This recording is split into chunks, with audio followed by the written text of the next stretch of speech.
नमस्कार, मैं हूं आशीष चित्रांशी और आप देख रहे हैं the news launcher. Mid day मुद्दा विद अशोक वानखेड़े।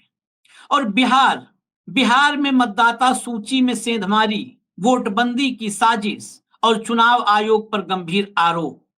देश के 4 बड़े वकील कपिल सिब्बल, अभिषेक मनु सिंघवी, गोपाल शंकर नारायणन और फौजिया शकील, चारों ने एक मोटी फाइल 11 पॉइंट्स का पूरा एनालिसिस करते हुए सुप्रीम कोर्ट में अर्जी लगाई और सुप्रीम कोर्ट ने तत्काल तारीख मुकर्रर कर दी।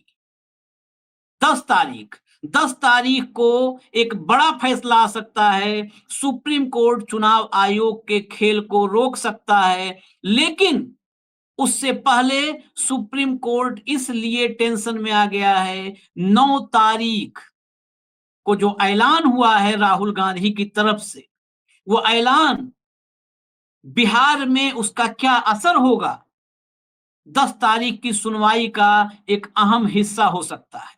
बिहार में 9 तारीख को सड़कों पर क्या माहौल होगा, बिहार के मतदाता अपने मतदान के हक के लिए क्या बिहार की सड़कों पर उतरेंगे, क्या बिहार पूरी तरह बंद हो जाएगा, क्या भारतीय जनता पार्टी और जेडीयू की सरकार घुटने 9 तारीख को टेक देगी, क्या चुनाव आयोग 9 तारीख को हार कर पीछे कदम खींच लेगा। सुप्रीम कोर्ट में ये सवाल भी अभी से चर्चा का विषय बन चुका है। सुप्रीम कोर्ट के तमाम अधिवक्ता, कपिल सिब्बल, अभिषेक मनु सिंघवी की तो बात नहीं करूंगा, लेकिन तमाम अधिवक्ता हमारे प्लेटफॉर्म पर भी कई लोग बैठते हैं, आप लोग उनको सुनते भी हैं, बलराज मलिक और कई सारे अधिवक्ता हैं और कई अधिवक्ताओं से हमारी बातचीत होती है। सुप्रीम कोर्ट में इस केस की डेट आते ही जब राहुल गांधी का ऐलान आ जाता है कि 9 तारीख को बिहार में होंगे, जब बिहार में चुनाव आयोग और मोदी की मनमानी के खिलाफ बिहार बंद और हल्ला बोल होगा, तो उस वक्त सुप्रीम कोर्ट की नजर जरूर रहेगी, क्योंकि पिछले काफी वक्त से सुप्रीम कोर्ट के फैसलों में जन भावनाओं की बात भी की गई है। याद कीजिए राम मंदिर का फैसला, सुप्रीम कोर्ट ने जन भावना की बात कही थी। यहां पर तो करोड़ों मतदाताओं की जन भावना का सवाल है और संविधान का कस्टोडियन है सुप्रीम कोर्ट। संविधान के कस्टोडियन के हैसियत से संविधान द्वारा प्रदत्त मतदान के अधिकार को सुरक्षित रखना यह सुप्रीम कोर्ट की सबसे बड़ी जिम्मेदारी है, क्योंकि संविधान में जो सबसे बड़ा अधिकार दिया बाबा साहब ने, वो दिया था मताधिकार, जिसमें कोई भेदभाव अगड़े, पिछड़े, दलित, महादलित, अति पिछड़े, अल्पसंख्यक, महिला के आधार पर नहीं किया जा सकता। इस केस में 4 बड़े वकील जब पैरवी करेंगे, उससे पहले बिहार की सड़क पर राहुल गांधी होंगे। हम चर्चा शुरू करते हैं कि इस केस में सुप्रीम कोर्ट में क्या हो सकता है, और इसके लिए सीधा अब कंट्रोल रूम भाऊ को जोड़ लीजिए। स्वागत है भाऊ आपका। नमस्कार। मैं खबरें दिखा देता हूं। खबर लाइए स्क्रीन पर, फटाफट लाइए खबरें। देखिए, प्रवासी मजदूरों के पास लोकल एड्रेस का प्रूफ नहीं, बिहार में वोटर लिस्ट रिवीजन के खिलाफ सुप्रीम कोर्ट पहुंची आरजेडी।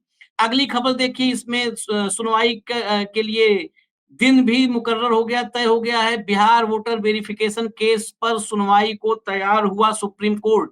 गुरुवार को सुनी जाएंगी दलीलें। स्पेशल इंटेंसिव रिवीजन जो एसआईआर है, उसके खिलाफ 11 पॉइंट्स पर आयोग को घेरने की कोशिश हुई है और अनुच्छेद 14, अनुच्छेद 21, अनुच्छेद 325 और अनुच्छेद 326 का उल्लंघन बताया गया है, और ये बताते हुए रद्द करने के लिए कहा गया है कि जो है एसआईआर को रद्द कर दिया जाए।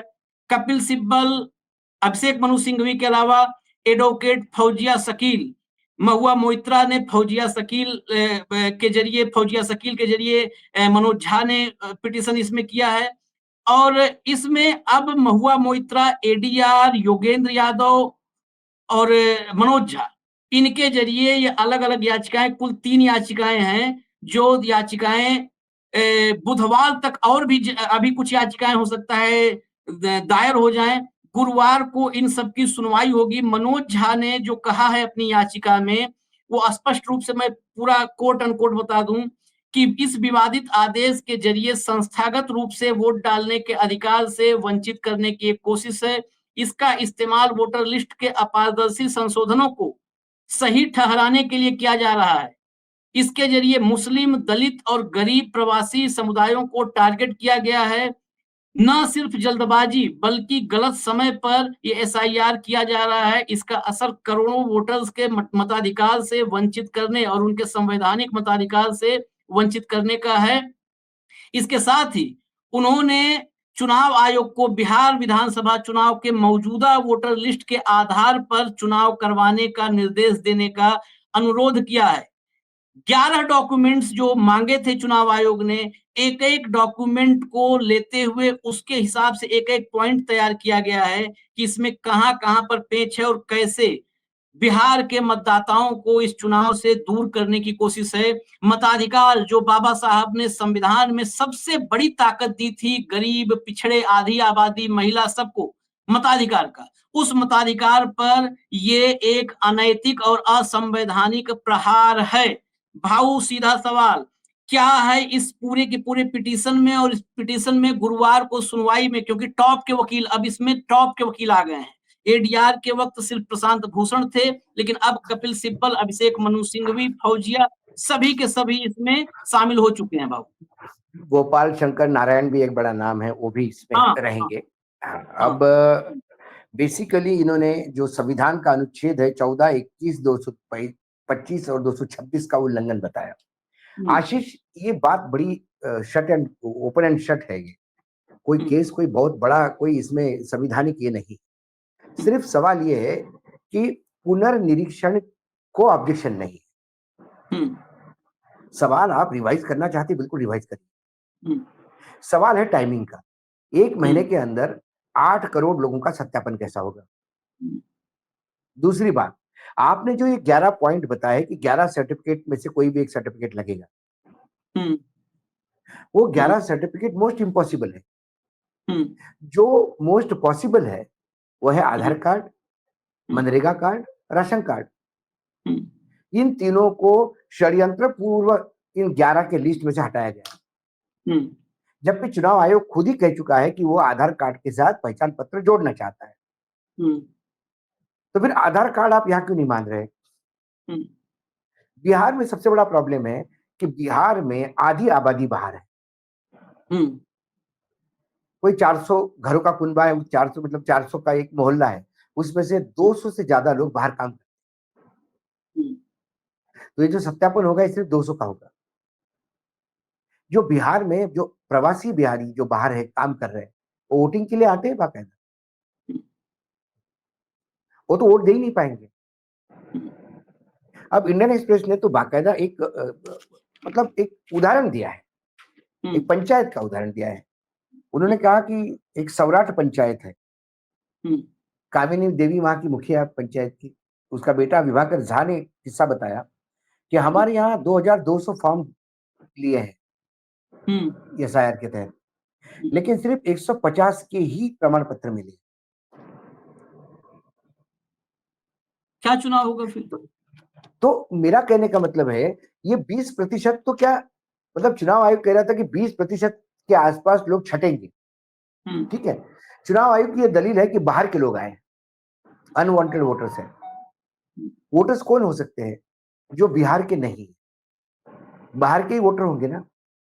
मुझे बताइए बिहार में बाहर का कौन आएगा जब बिहारी खुद काम के लिए बाहर जाते हैं? प्रैक्टिकल है। ये इशू मुंबई में था, महाराष्ट्र में था, तब आपने करना चाहिए था कि बाहर के कितने लोग हैं महाराष्ट्र में। देखिए गुजरात में जब सूरत में चुनाव कर रहा था तब आप करना था। सूरत में उड़ीसा के और बिहार के कितने लोग हैं ये देखिए। आप बिहार में बाहर के लोग ढूंढ रहे हो, जो बिहारी खुद बाहर जा रहा है। ये कुल मिला के एक सिस्टमैटिकली एक नई सूची बनाना है जो सिर्फ सत्ता को पक्ष में बिठाए। आप मुझे बताइए इसमें जो 11 पॉइंट है, अब उसमें आपने ये कहा कि भाई एनआरसी, अब जब एनआरसी लागू ही नहीं बिहार में, तो एनआरसी का उस 11 में डालने का क्या मतलब है?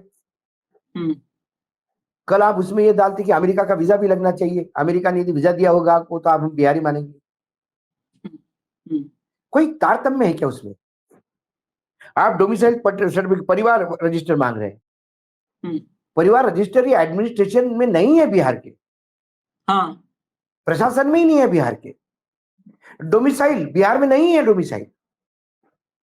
चिराग पासवान कह रहा है कि मैं वापस सत्ता में आऊंगा तो मैं डोमिसाइल करवाऊंगा। हम्म,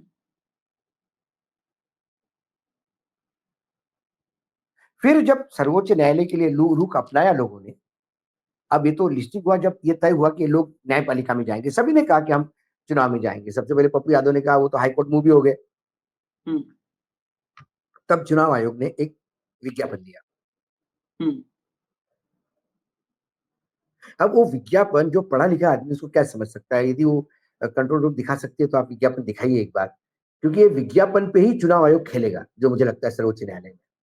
हम्म, हम्म, सर्वोच्च न्यायालय में ये कहा जाएगा कि हम्म, हमने तो, ये जो हम पे आरोप लगे हैं, ये 11 वाले, इस पे तो हमने कब की छूट दे दी है, हम्म, और छूट भी नहीं दी है।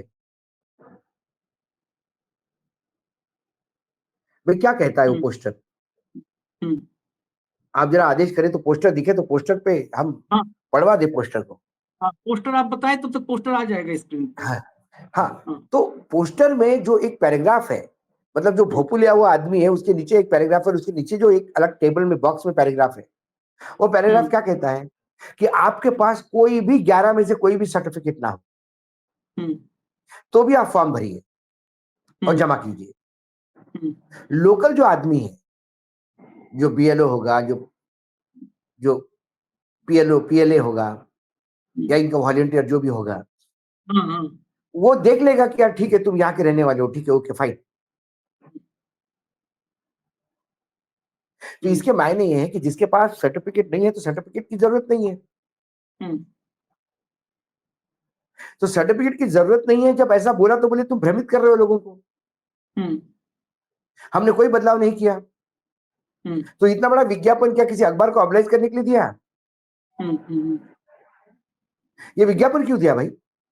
हम्म, और विज्ञापन देने के बाद आप कहते हो कि ऐसी बात नहीं है, तो फिर इसका मतलब आप अथाह कंफ्यूजन फैला रहे हो, हाँ, हाँ, और ये आप न्यायपालिका को भी भ्रमित करने का प्रयास करोगे। हम्म, न्यायपालिका कहेगी अरे भाई, जो ऑब्जेक्शन आपका है, चुनाव आयोग ने इसमें क्लियरिफिकेशन दिया हम्म, कि कोई भी 11 में से कोई भी प्रमाण पत्र नहीं हो तो भी चलेगा। हम्म, जब प्रमाण पत्र पे चलेगा ही, जब प्रमाण पत्र पे कुछ काम ही नहीं, मतलब प्रमाण पत्र की जरूरत ही नहीं है तो भी चलेगा, हम्म, तो फिर ये इंटेंसिव हम्म, जो रैंडम है, ये देखिए, यदि आवश्यक दस्तावेज तथा फोटो उपलब्ध नहीं हो तो सिर्फ प्रपत्र भरकर बीएलओ को उपलब्ध करा दे। हम्म, हम्म, ये है जो भोपू वाला आदमी है, उसके नीचे एक पैराग्राफ है, उसके नीचे वाला जो हरे रंग में जो मार्क किया हुआ है, हम्म, देखिए हम्म, आप, जिसको मैंने पढ़ा, जो स्क्रीन पे देखते हैं। अब चुनाव आयोग इस पॉइंट पे खेलने का प्रयास किएगा कि साहब हमने तो बोला कि ये 11 पे में से कोई भी नहीं हो तो चलेगा, हम्म, और फिर चुनाव आयोग ने कल कहा कि आप लोग भ्रमित कर रहे हो। हाँ, तो चुनाव आयोग ये बता दे कि भाई इस पैराग्राफ के मायने क्या है, हम्म, इस पैराग्राफ के मायने क्या है। हम्म,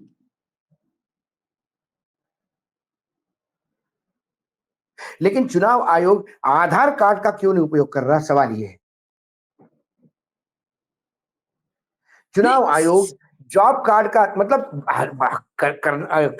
इसमें जो अनाज बिहार के कोटे में जा रहा है, बिहार सरकार खर्चा कर रही है, वो हम्म, अनाज नॉन बिहारी खा रहे हैं, हम्म, क्योंकि आप राशन कार्ड को मान नहीं रहे। हाँ, हाँ, हाँ, हाँ, आप मनरेगा का जो पैसा खर्चा हो रहा है केंद्र का, बिहार को अलॉटमेंट है, हम्म, उसमें नॉन बिहारी काम कर रहे हैं। हम्म, इतनी बड़ी धांधली हो रही है, नीतीश कुमार को अधिकार ही नहीं वहां रहने का। हम्म, यदि बिहार के लोग ही मनरेगा में ले रहे हैं तो फिर मनरेगा का जॉब कार्ड क्यों नहीं हो सकता तुम्हारा सर्टिफिकेट?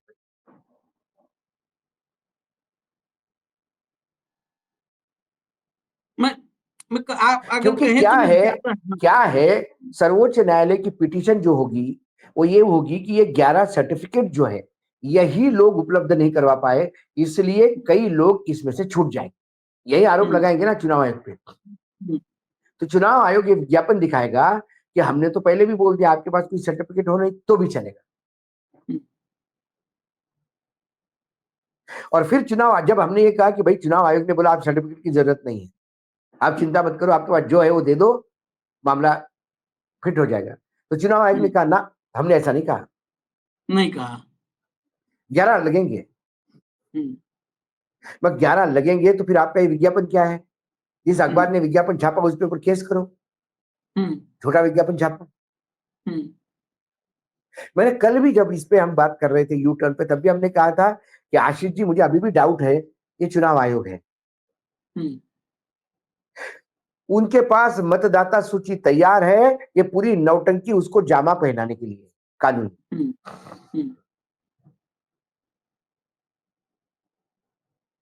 और कुछ नहीं। मैं फिर से जो 11 पॉइंट तैयार किए गए भाऊ, मैं एक बार याद दिलाने के लिए, वो जरूरी है, हमने कल भी किया था। 11 जो डॉक्यूमेंट है उसके आधार पर 11 पॉइंट कैसे वो वैलिड है और कितने महत्वपूर्ण है ये जानना बहुत जरूरी है। देखिए, पहला, केंद्र सरकार, राज्य सरकार, पीएसयू के नियमित कर्मचारी और पेंशन भोगी को जारी किया गया पहचान पत्र या पेंशन भुगतान आदेश। 20,49,000, 8 करोड़ मतदाता में 20,49,000 के पास मात्र सरकारी नौकरी वाले हैं। 20,49,000, 20,49,000 मतलब न के बराबर।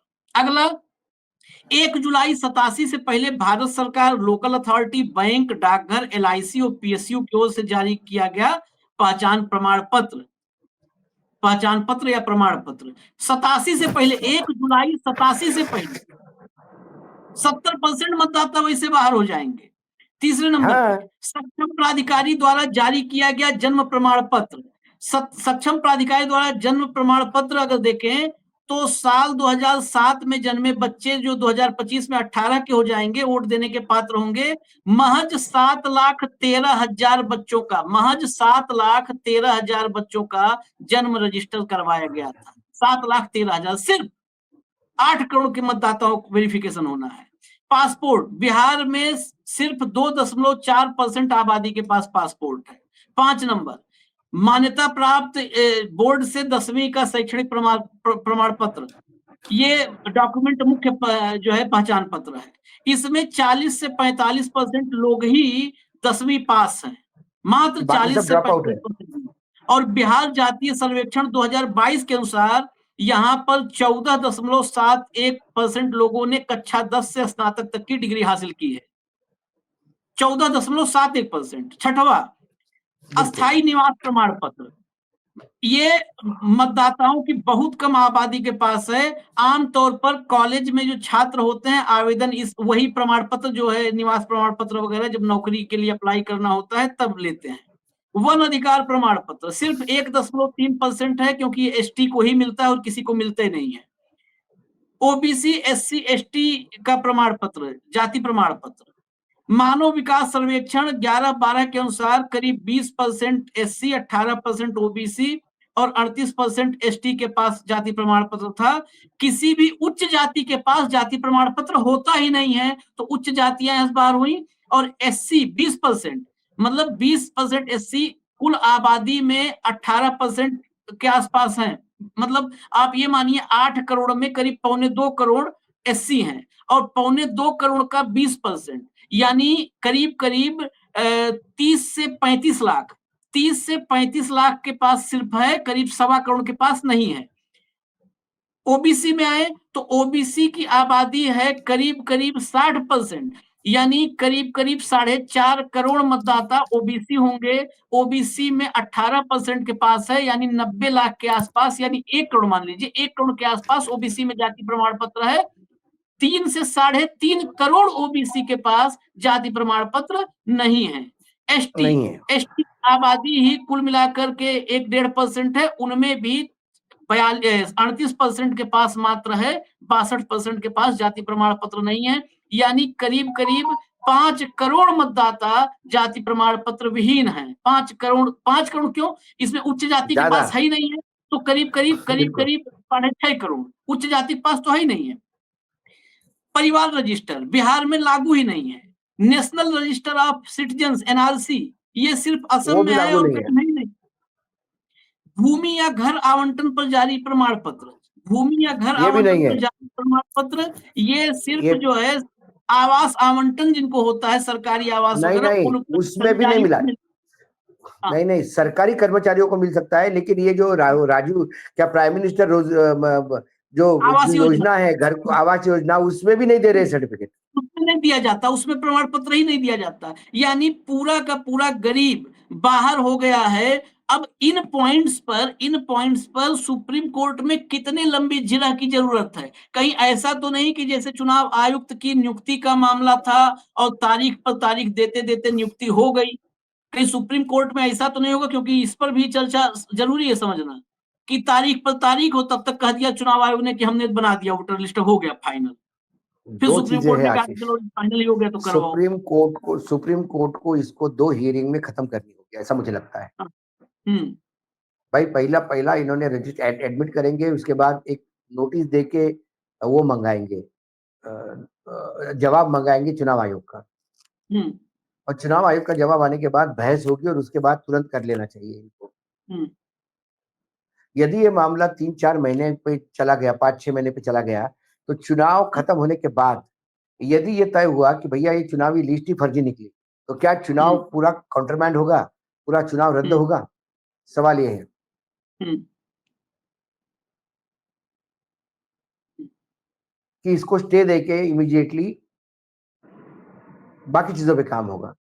हम्म लेकिन कल चुनाव आयोग ने जो वो भेजा है, जो विज्ञापन दिया है, वो विज्ञापन ही न्यायपालिका को भ्रमित करने के लिए, हम्म और कुछ नहीं।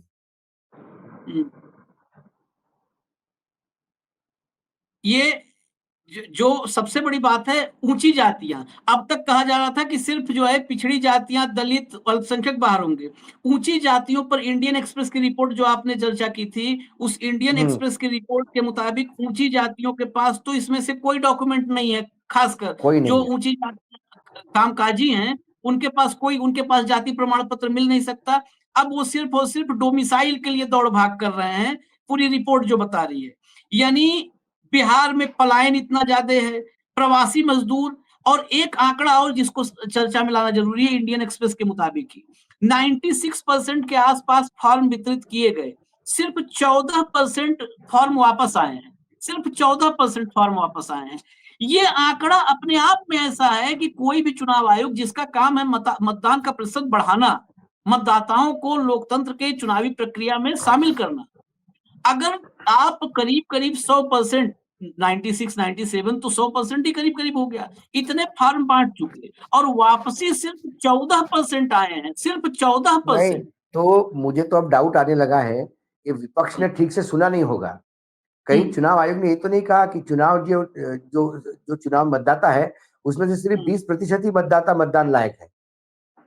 हाँ हाँ, हो सकता है।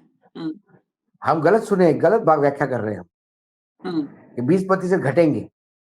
हम्म 20% ही रहेंगे ऐसा होगा, हम्म क्योंकि जो इंडियन एक्सप्रेस बता रही है कि 94% बटे हैं और उसमें से 14% वापस आ गए हैं,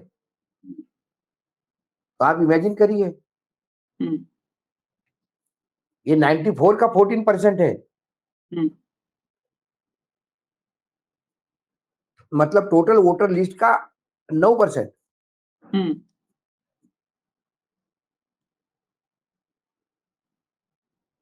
हम्म तो कौन सा सत्यापन करेंगे फिर ये? इसलिए मैंने कहा आशीष, इसमें चुनाव, मैं बार बार ये कह रहा हूं कि सूची तैयार है हम्म। भाजपा को सत्ता में बिठाने के लिए, ये सिर्फ नौटंकी चल रही नहीं, एक एक आपको इसको इसको और कनेक्ट करना होगा। भाजपा ने एक कैंपेन शुरू किया था आज से करीब 20 दिन पहले, जितने बाकी प्रदेशों में बिहार के प्रवासी मजदूर हैं उनसे जनसंपर्क का एक वो हाँ। शुरू किया था, कैंपेन शुरू किया था। अब हम्म। उसी के साथ जुड़िए, जो पिटिशन है, पिटिशनर ने इंडियन एक्सप्रेस को कहा कि बिहार में बड़ी संख्या में प्रवासी लोग हैं, करोड़ में है ये संख्या, प्रवासी लोग हैं जो वोट देने के लिए घर आते हैं। उन्हें एसआईआर प्रक्रिया के जरिए बहिष्कार का सामना करना पड़ सकता है। प्रवासी मजदूरों के पास लोकल एड्रेस के प्रमाण नहीं होते हैं, वो दूर दराज की जगह से जटिल फॉर्म पर आधारित प्रक्रिया को पूरा नहीं कर पाते, तो फिर ये कैसे मतदान करेंगे? और बीजेपी बीजेपी ने एक कैंपेन, हरियाणा से कैंपेन शुरू हुआ था, मैं बता दूं, करीब 20 दिन पहले, कि बिहार के जितने प्रवासी मजदूर हैं उनसे उन राज्यों में, हरियाणा, पंजाब जैसे राज्यों में, वहां पर बीजेपी डायरेक्ट उनसे संपर्क साधेगी। कहीं अरे ऐसा बाबा, तो नहीं। बीजेपी का तो छोड़ दो, बीजेपी के तो प्रधानमंत्री विदेश जाके भी बिहार पे नजर रखते हैं। हम्म चाइना जाके मधुबनी देते हैं तो मतलब मधुबनी पेंटिंग की बात करते हैं, तो कैरिबियन नेशन में जाके बिहार की बेटी की बात करते हैं। हम्म हम्म तो मुझे ये लगता है, मैंने बार बार आपको कहता हूँ आशीष, सूची तैयार है। हम्म सूची वो है जिसमें हो सकता है सूची में ऐसे लोग होंगे जिनके पास एक भी सर्टिफिकेट नहीं, हम्म हम्म इलेक्शन कमीशन ने उसका नाम डाल दिया। हम्म। हाँ, सूची दिया या सब्जेक्टिव नहीं दिया, तैयार हुई है। दिया या नहीं दिया, ये किसी को कैसे पता चलेगा विपक्षी दल को किसने दिया नहीं दिया? हाँ, किसको रखना है वो दे दिया। तो जो बिहार में बाहर बाहर लोग जो गए हैं, हम्म उनको ये इसीलिए कैंपेन कर रहे हैं कि अपने कौन आ रहे हैं, पराई कौन आ रहे हैं। हम्म ये तो देखिए, हम्म मैंने बार बार कहा आपको कि विपक्ष के साथ प्रॉब्लम ये है कि विपक्ष 12 महीने 24/7 चुनाव मोड में नहीं रहता, हम्म और भाजपा 12 महीने 24/7 चुनाव मोड में रहती है। हम्म यही कारण है कि आपको 30-40 लाख का फ्लोटिंग वोट मिलता है। हम्म जो जिस राज्य में चुनाव होता है वहां वोट बढ़ता है वो, हम्म और वोटर वही होते हैं हरियाणा के, महाराष्ट्र के। महाराष्ट्र में हो तो बिहार, हरियाणा, यूपी, मध्य प्रदेश, राजस्थान से वोट जाता है, वोटर के नाम ऐड होते हैं। हम्म जैसे बंगाल में अब हरियाणा की महिला के नाम ऐड हो गए, हम्म जो ममता बनर्जी ने जो बताया था। हम्म तो ये justifying the misdeed of your voter list. Voter list में जो आपने घपला किया है उसको कानूनी जामा पहनाने के लिए ये नौटंकी है। अब जो भी लिस्ट आएगी उसमें ये कोई नहीं पूछेगा भाई साहब ये तो मुंबई में काम करता है या ये सूरत में हम्म काम करता है, इसने कब फॉर्म भरा? हम्म भरा उनने फॉर्म, हमको हम्म मालूम है ना, हमने जब वोटर लिस्ट में नाम डाला तो फॉर्म भरा होगा, हम्म और 11 में से 11 ही सर्टिफिकेट दिए होंगे उसने। हम्म तुम एक की बात करते हो, मैं 11 देता हूँ।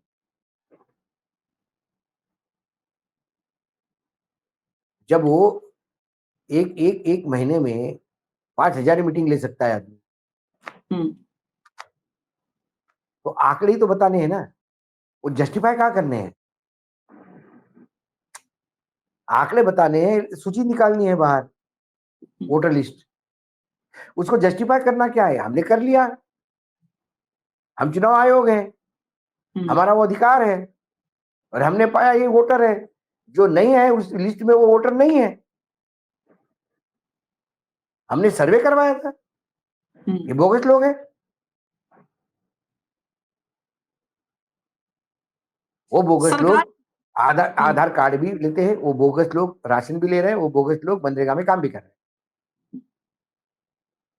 नहीं, सरकार की तरफ से ये मसला लगातार एक सप्ताह हो गए, एक हफ्ता हो गया, लगातार चर्चाओं में है। अब तो सुप्रीम कोर्ट तक मामला पहुंच गया है। लेकिन सरकार जो है, केंद्र सरकार, जिसका काम है नागरिकता, घुसपैठ, विदेशी लोग मतदाता बन गए हैं, ये तो होम मिनिस्ट्री से भी जुड़ा मामला है, गृह मंत्रालय से।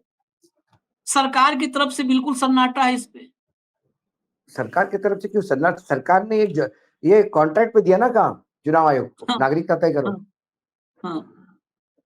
भाई, आप ऐसा नहीं कह सकते कि गृह मंत्रालय से कोई सन्नाटा है। हम्म चुनाव आयोग क्या है? प्रकोष्ठी तो है हम्म सत्ता पार्टी का, हम्म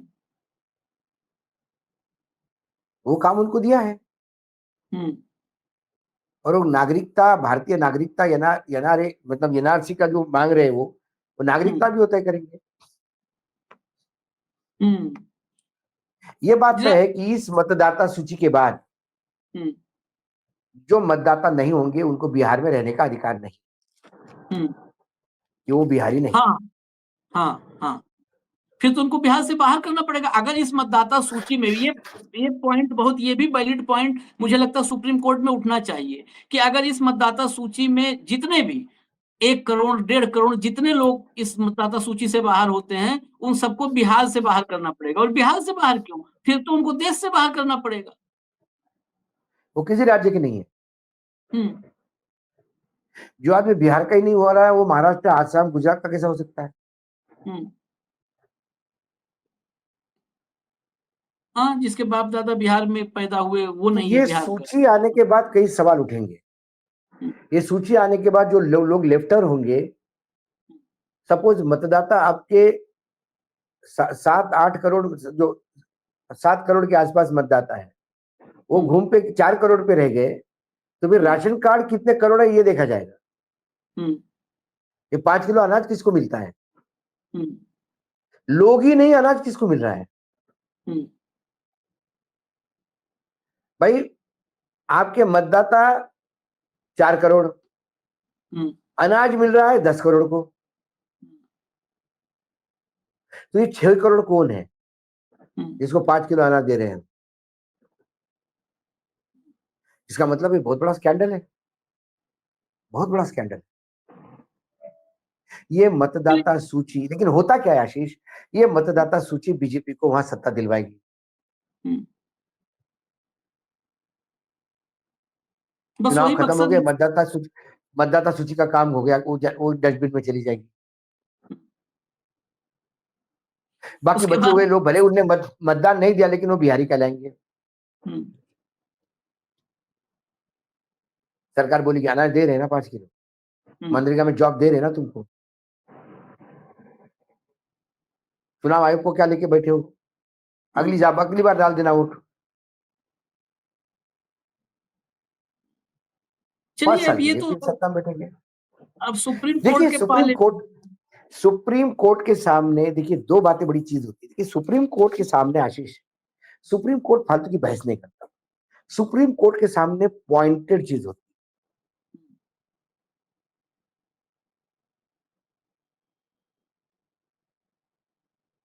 अब सुप्रीम कोर्ट देखना क्या चाहता है? सुप्रीम कोर्ट के पास आप किस पॉइंट को प्ली करते हो वो इंपॉर्टेंट है। सुप्रीम कोर्ट उसी को देखेगा। ये बोलेंगे साहब ये 11 क्यों, इसमें से तो ये लागू ही नहीं हो सकते। चुनाव आयोग कहेगा सर जरूरत नहीं 11 की, हमने देखो विज्ञापन निकाल के बता दिया, केस खत्म।